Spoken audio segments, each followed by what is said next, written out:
Parvathipuram సీతానగరంలో road ప్రమాదం చోటు చేసుకుంది. ఆర్టీసీ బస్సు చెట్టును ఢీకొట్టింది. ప్రమాదంలో ఒకరు మృతి, మరో 5గురికి గాయాలయ్యాయి. క్షతగాత్రులను ఆసుపత్రికి తరలించారు. మృతుడు కిష్టాపురం గ్రామానికి చెందిన వ్యక్తిగా పోలీసులు గుర్తించారు. రాజమండ్రి నుండి పార్వతీపురం వెళ్తుండగా ప్రమాదం జరిగింది. డ్రైవర్ నిద్రమత్తు కారణంగానే ప్రమాదం జరిగిందని ప్రయాణికులు తెలిపారు. పోలీసులు కేసు నమోదు చేసుకుని దర్యాప్తు చేస్తున్నారు.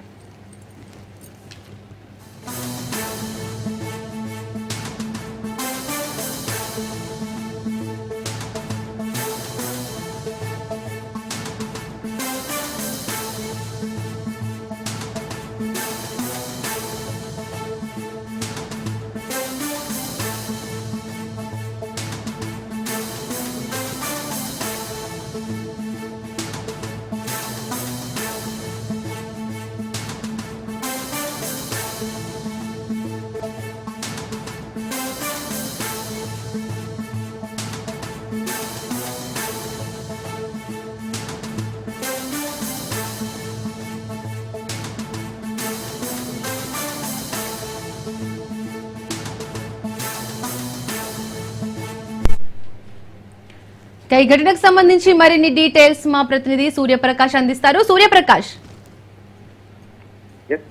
Good morning.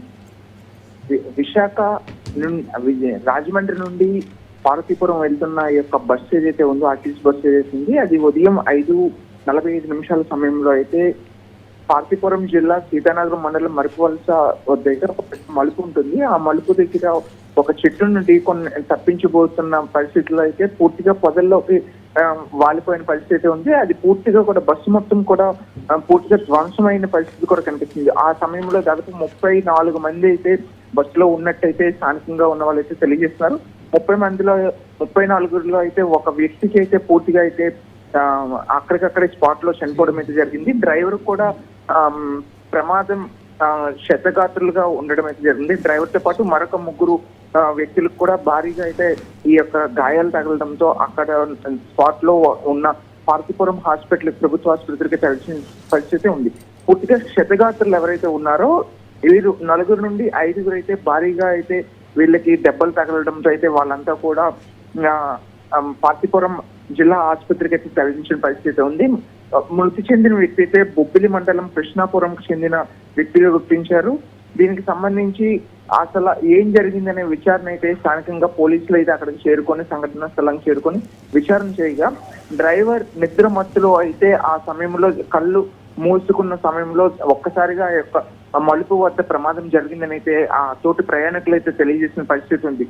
ఈ పండగ పూట అయితే ఇటువంటి విషాద ఘటన చోటు చేసుకోవడంతో అక్కడ పరిసర ప్రాంతాలు మొత్తం కూడా ఆవేదన అయితే వ్యక్తం చేస్తున్నారు. దాదాపు ఇటువంటి ఘటనలు ఆ మలుపు ఎప్పుడు కూడా షార్ప్ కర్వ్ ఉంటుంది. ఆ కర్వ్ దగ్గర ప్రమాద సూచిక బోర్డులు కానీ ఈ స్పీడ్ బ్రేకర్స్ కానీ ఏర్పాటు చేయకపోవడంతో నిత్యం కూడా ఆ ప్రాంతంలో ఎక్కువగా యాక్సిడెంట్లు జరుగుతూ ఉంటాయి. చాలా మంది ఆ ప్రాంతంలో ప్రాణాలు కోల్పోయిన పరిస్థితి ఉంది. గత 10 సంవత్సరాల్లో అదే స్పాట్ లో దాదాపు 26 మంది చనిపోయారంటే అక్కడ ఎంత ప్రమాదం సంభవిస్తుంది ఆ మలుపు దగ్గర అనేది మనం అయితే తెలుసుకోవచ్చు. ఇప్పటికైనా సరే సంబంధిత అధికారులు అక్కడ స్పీడ్ బ్రేకర్స్ తో పాటు ప్రమాద సూచిక బోర్డును కూడా ఏర్పాటు చేయాలని అయితే స్థానికంగా ఉన్న స్థానికులు అయితే తెలియజేస్తున్నారు. ఈ ఘటనలో మరింత మృతుల సంఖ్య పెరిగే అవకాశం ఉందనే విషయం కూడా స్థానికంగా ఉన్న వాళ్ళైతే తెలియజేస్తున్నారు. ఇది దీపిక ఇక్కడ ఉన్న పరిస్థితి. Right Suryaprakash, thank you.